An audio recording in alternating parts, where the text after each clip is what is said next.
what you're throwing really sucks and you're a bit of a fumbler. I guess Jesus doesn't like Broncos. Now you're just some QB that I used to know. QB I used to know. Denver Broncos Mile High View, no commercials, and as always, no bullshit. Welcome to my multi-part series, Denver Broncos, Where Quarterbacks Go to Die. This is a critique of Mike Evans of 104.3 The Fan, developing his article, Developing Quarterbacks Isn't the Broncos' Problem. And he says it's identifying them. I'm going to discuss that. It says, let's start with Lynch. He made headlines around here.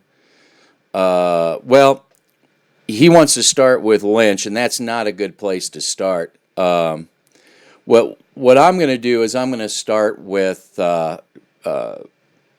Peyton Manning and the death of Peyton Manning.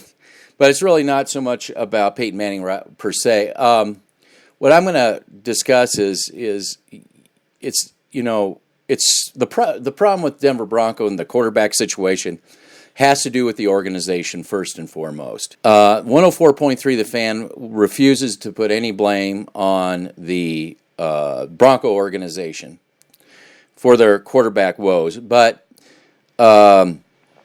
instead of just pointing the finger and name calling, let's explain why the Denver Bronco organization is at fault for the quarterback situation.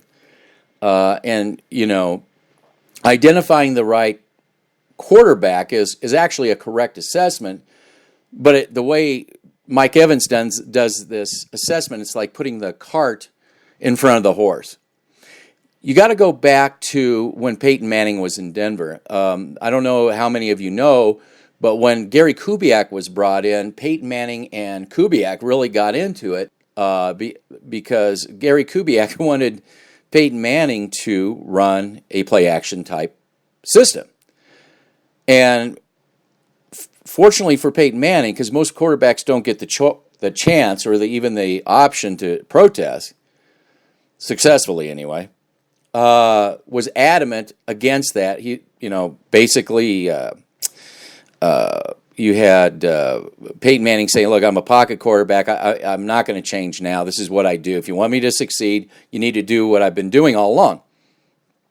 So the Broncos organization was already trying to, do what a lot of organizations do from the very beginning. They try to make quarterbacks into something they're not, develop them into something they're not. So this started back with Peyton Manning.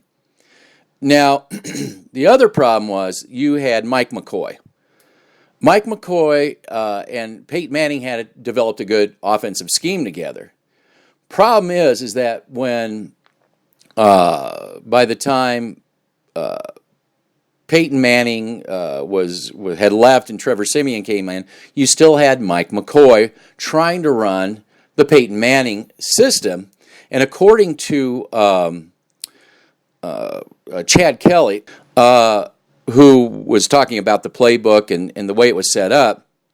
Now, he didn't understand this, but they would have three different versions of the same play, so they had to call the play in three different ways for the same play. Well, what Chad Kelly doesn't understand, that's something that was a carryover from Peyton Manning, because Peyton Manning would see certain defenses, and he would tweak the play, so you'd get the same play with three different versions to it.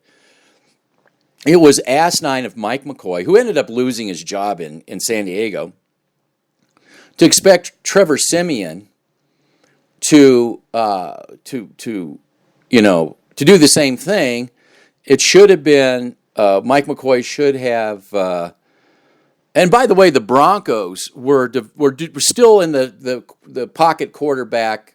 It really was less play action still. Mike McCoy was running a pocket quarterback system. There may have been some play fakes, this kind of thing, some hints of play action. But Mike McCoy was a part of the problem in trying to keep a complex offense around a seventh-round rookie quarterback, who I thought had plenty of potential to be the kind of quarterback I always say, smart, high football IQ, highly accurate, and but the fact is, too, is that the Broncos also let the defense or the offensive lines just disintegrate. I mean, Trevor Siemian, really, none of these quarterbacks really had a chance at all with the complexity of Mike McCoy's offense and the horrible offensive line, player personnel. It wasn't feasible to be able to develop a quarterback. The Broncos were squarely responsible for the demise of Trevor Siemian. There's no other way to put it. They have to be blamed for that. To compound the problem, too, was the fact of Elway's insistence in bringing in Coach Soundbite, Vance Joseph. That whole regime.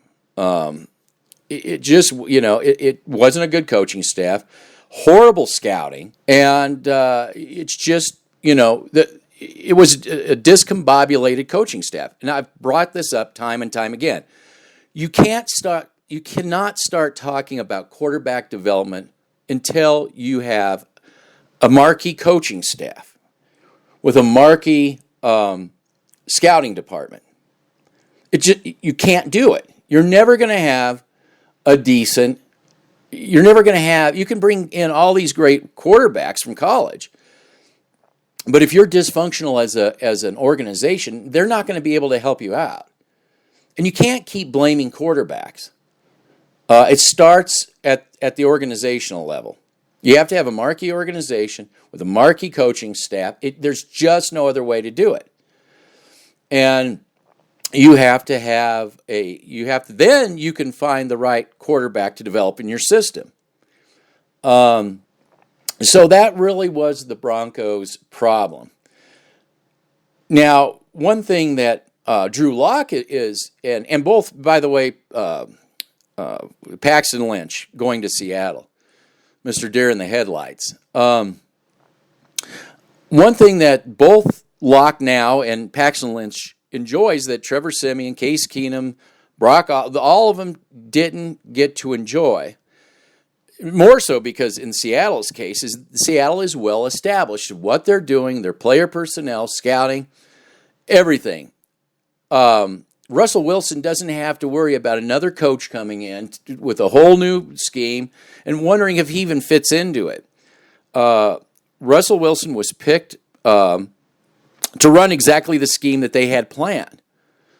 And in my opinion, that's the kind of quarterback they really should get instead of, these pocket quarterbacks in the first round, these pure pocket quarterbacks. They may want to go and look for somebody more like Russell Wilson. One has to ask, is Scangarello's offense going to be around to develop, to see the progression of the development of the quarterback? So it just was not an environment where the offense in general could really thrive. You had Bill Musgrave with Case Keenum, and had I had a channel at the time,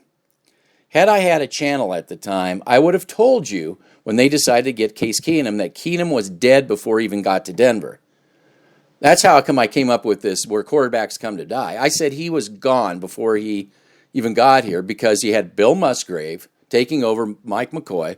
And Musgrave runs a pocket quarterback system, so he was trying to make Case Keenum into David Carr, and it didn't translate.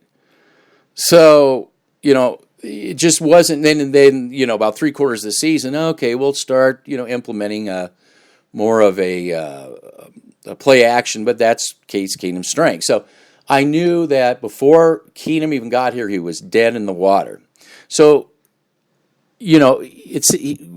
Mike Evans says the problem is identifying quarterbacks. Well, the problem really was identifying a coaching staff and identifying a system to bring a quarterback into. That was really the problem. And now, we're hoping that Vic Fangio will stick around long enough. The jury's still out on Scangarello. But the Broncos have got to stick with a system. kind of like Seattle is stuck with a system.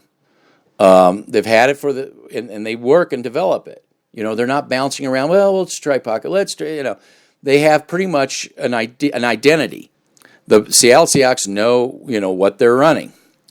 So maybe moving forward, Locke now he doesn't have Mike McCoy to worry about, the horrible offensive line that Keenum and especially Trevor Siemian, what they had to deal with. Maybe it does give him a chance. Although he is more of a pocket quarterback, maybe they can develop him. There's some positives I see with Locke. One thing I do see is that he does seem to grasp what he's doing. And that's always a positive thing. But whether or not, he's better off as a pocket quarterback or play action, but he does seem to have the ability to be able to run some play action better than I was expecting. I was a little disappointed in his pocket quarterback presence, but we'll see how this. They got the guy, so they got to start somewhere. And even if he develops into a really good backup, that would be a plus anyway. But the Denver Broncos have to stick to who they are, what they're going to do, and scout for that. And they can't keep changing coaches and systems and ever expect that, it's going to work. Look at Kansas City. They have a certain identity. The quarterback, Mahomes, they brought him in, and, they already had an identity. They already have a scouting department to bolster that identity. And that's what the Broncos need. Broncos needed to be upgraded at the organizational level before they would ever be able to develop quarterbacks. And that is my take on why the Denver Broncos have had problems developing quarterbacks. Had to do mostly with it was problems at an organizational level. Mike Evans does not address this. This absolutely has to be addressed to understand the problems. It's beyond the quarterback.